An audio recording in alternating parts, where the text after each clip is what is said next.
तरह से ऑपरेशन सिंदूर में पाकिस्तान में जो आतंकी ठिकाने हैं उन्हें अलग अलग तरह से नेस्तनाबूद भारतीय सेनाओं ने कर दिया। उसके अलावा भी कई एयरबेस थे पाकिस्तान के जिन्हें निशाना बनाया गया और ये सब तब किया गया जब पाकिस्तान की तरफ से मामले को उकसाया गया। 22 अप्रैल को पाकिस्तान की आतंकवादियों ने जो कुछ भी पहलगाम में किया उसके बाद ये पूरा मामला शुरू हुआ है और अब जो पाक एयरबेस है उसकी तबाही की सैटेलाइट तस्वीरें सामने आई हैं जो सीधे तौर पर ये साबित कर रही है कि क्या कुछ भारतीय सेनाओं ने यहाँ पर किया है। हमले में पाकिस्तान के कई एयरबेस जो हैं वो तबाह हुए हैं। तो एक एक करके हम आपको यहाँ पर तस्वीरें दिखाना शुरू कर रहे हैं कि कौन से। अगर सबसे पहले हम यहाँ पर बात करें 10 मई 2025 की तस्वीर आप यहाँ पर देख रहे हैं।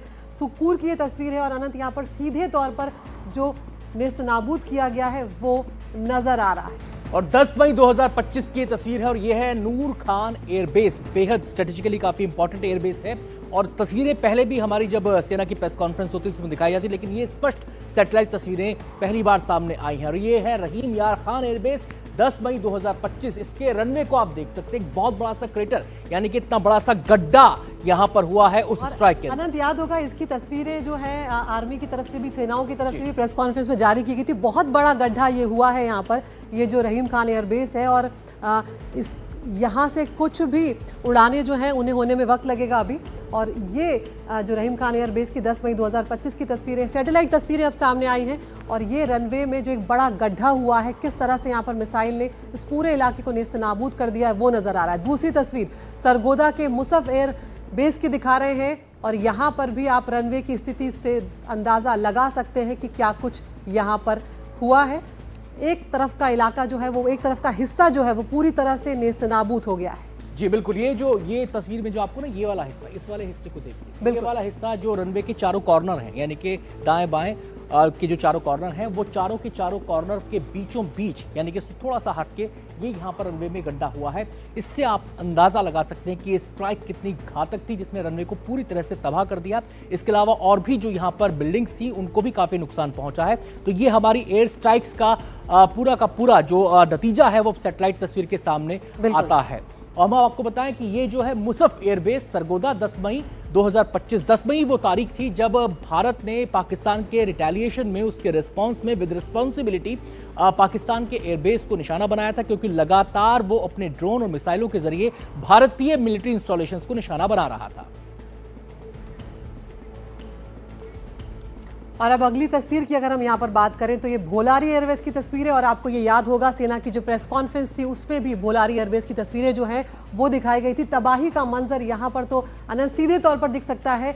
ये वो पूरा इलाका है, ये वो पूरा हिस्सा एयरबेस का जो पूरी तरह से खत्म हो चुका है और ये कहीं ना कहीं ये साबित कर रहा है कि क्या कुछ यहाँ पर भारतीय सेनाओं ने किया है। ये जो स्ट्रक्चर आप देख रहे हैं ना, ये स्ट्रक्चर दूर से देखने में जहां तक मुझे याद आ रहा है जब सेना ने अपनी प्रेस कॉन्फ्रेंस में दिखाया था तो शायद ये हैंगर्स हैं, ये हैंगर्स हैं, वो हैंगर्स, ये हैंगर ही है, ये हैंगर ही है, ये हैंगर की तस्वीरें हैं जिसको पूरी तरह से तबाह कर दिया गया। और ये जो स्ट्रक्चर है यहाँ पर एक शायद उनका रडार था, यहाँ पर एक बिल्डिंग थी जिसको कमांड एंड कंट्रोल सेंटर कहा जाता है, वो भी पूरी तरह से ध्वस्त यहाँ पर हुई थी। हालांकि थोड़ी सी डिटेलिंग और इसकी हम करेंगे, आगे भी आपको तस्वीरें दिखाएंगे। लेकिन भोलारी जो एयरबेस है उसकी तस्वीरें जिसमें हैंगर को तबाह कर दिया गया था उन स्ट्राइक्स में जो 10 मई 2025 को की गई थी पाकिस्तान के जवाब में, उसको मुंहतोड़ सबक सिखाने के लिए। तो एक के बाद एक तस्वीरें लगातार सामने आ रही हैं। हमारी सेना ने जब प्रेस कॉन्फ्रेंस की तो एक एक तस्वीर, एक एक सबूत के साथ बताया था कि किस तरीके से पाकिस्तान को अंदर घुसकर मारा और उसको भारी नुकसान उसके एयरबेस को पहुंचाया था। और यही बात जो आप कह रहे थे अनंत, अभी ये जैकोबाबाद की तस्वीरें हम देख रहे हैं। जैकोबाबाद जो है वहां पर भी हैंगर जो है उसको नुकसान पहुंचा है और यही बात सेनाओं की तरफ से कही जा रही थी कि अभी लंबा वक्त जो है वो लगेगा पाकिस्तान को संभलने में, क्योंकि शुरुआत पाकिस्तान ने की थी, हमारे तमाम ठिकानों को निशाना बनाने की कोशिश की थी, जिसके बाद जवाबी कार्रवाई में भारत की तरफ से इस तरह से एयरबेस जो है उन्हें निशाना बनाया गया था और सभी निशाने भारत के जो थे वो सटीक लगे थे और सभी हमारे विमान और हमारे जो पायलट्स हैं वो सुरक्षित आए, ये भी एयरफोर्स की तरफ से बताया गया। जी, और जैकोबाबाद 11 मई 2025 की तस्वीर हम आपको बता रहे हैं। जैकोबाबाद एक बहुत ही स्ट्रेटेजिकली पाकिस्तान के लिए बहुत इंपॉर्टेंट एयरबेस है। वैसे तो तमाम एयरबेस पाकिस्तान के लिए काफी अहमियत रखते हैं, लेकिन कुछ एक एयरबेस ऐसे हैं जो स्ट्रेटेजिकली काफी इंपॉर्टेंट है। और यहाँ पर ये जो स्ट्रक्चर हमने आपको दिखाया ना, ये वाला जो स्ट्रक्चर है सैटेलाइट इमेज में दिख रहा है, ये स्ट्रक्चर हैंगर है। हैंगर के अंदर इतनी गहरी मार हुई है कि पूरी तरह से हैंगर यहाँ पर तबाह हो गया। तो ये एनडीटीवी की एक्सक्लूसिव तस्वीरें इस समय हम आपको दिखा रहे हैं, जो केवल आप एनडीटीवी पर देख पाएंगे। सैटेलाइट ये इमेजेस हैं, हालांकि सेना ने भी तस्वीरें जारी की थी। ये सैटेलाइट इमेजेस हैं जो बिल्कुल क्लियर हैं, स्पष्ट है और मैग्नीट्यूड बताती है, इंटेंसिटी बताती है भारत के प्रहार की और उससे कितना बड़ा नुकसान पाकिस्तान को हुआ है। ये इसके बारे में मुकम्मल जानकारी, मुकम्मल तस्वीर यहां पर इनको देखकर आप अंदाजा लगा सकते हैं कि क्यों पाकिस्तान बिलबिलाया, क्यों उसने गुहार लगाई सीज फायर के लिए। बिल्कुल, हमारे साथ यहाँ पर खास मेहमान जो है वो भी जुड़ने जा रहे हैं। हमारे साथ प्रभु दयाल साहब हैं, पूर्व राजदूत हैं, और साथ ही हमारे साथ मेजर जनरल रिटायर्ड के सिन्हा साहब भी हैं।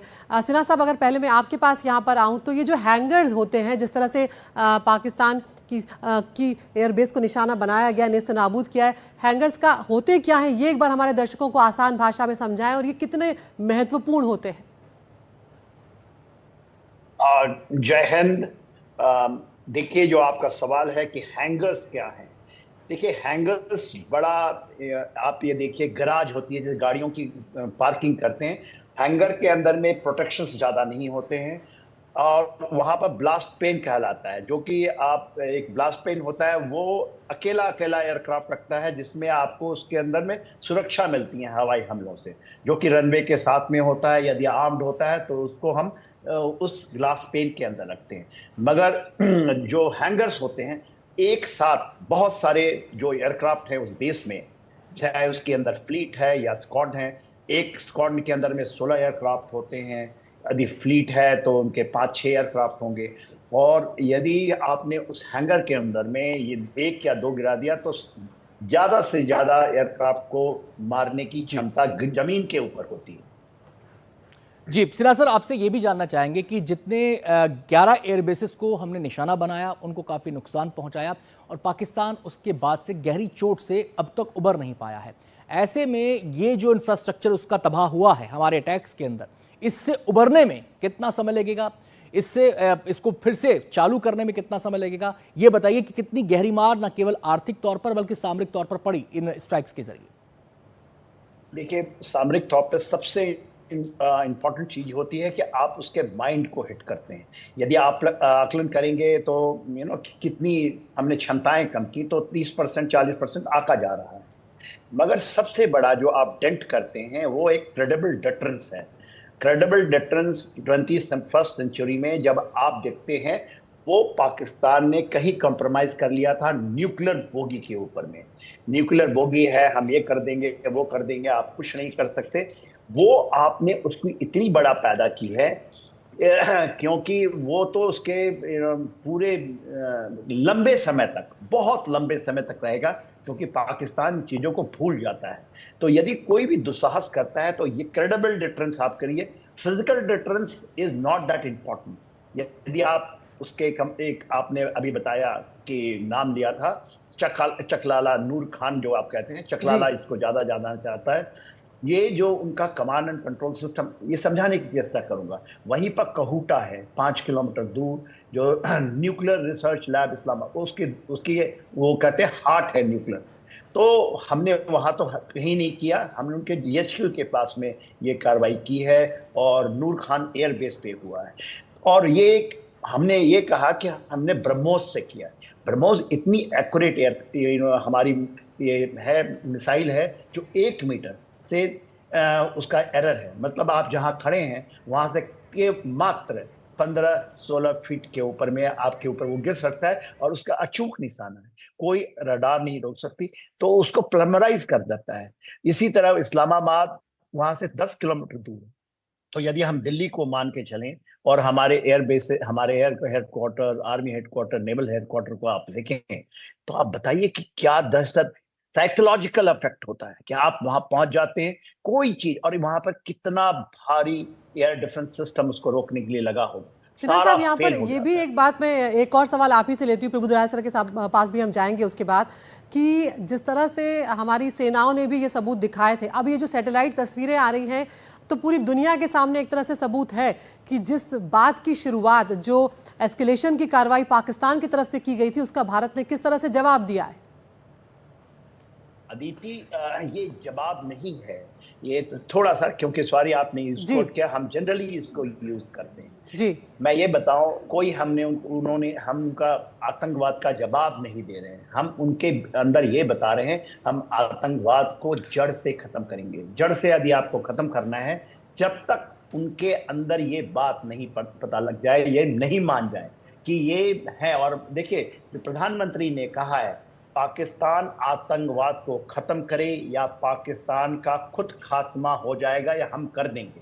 ये जो बड़ी बात है, जो बात है कि पाकिस्तान अपने एग्जिस्टेंस को, और ये कोई हमने बदला नहीं है, कोई रिट्रीब्यूशन नहीं है, ये एक ऐसा फियर साइकोसिस होता है कि कोई हिरोशिमा नागासाकी में कुछ हुआ था, वो तो न्यूक्लियर चला दिए थे, उससे भी ज्यादा जो इफेक्ट आप दुश्मन के अपने मस्तिष्क में डालते हैं। इसके साथ सियालकोट ने आपने नाम लिया, यदि आप भलेरी की नाम ले, जकोबाबाद कह रही हैं, सकूर, यदि इनकी पूरी एनालिसिस, तकाडू की बात हम नहीं कर रहे हैं क्योंकि वो बहुत स्ट्रैटेजिक है, हम पेशावर की नहीं बात कर रहे हैं मीडिया में क्योंकि बहुत स्ट्रैटेजिक है, बहुत बड़ा वहाँ कार्रवाइयाँ हुई।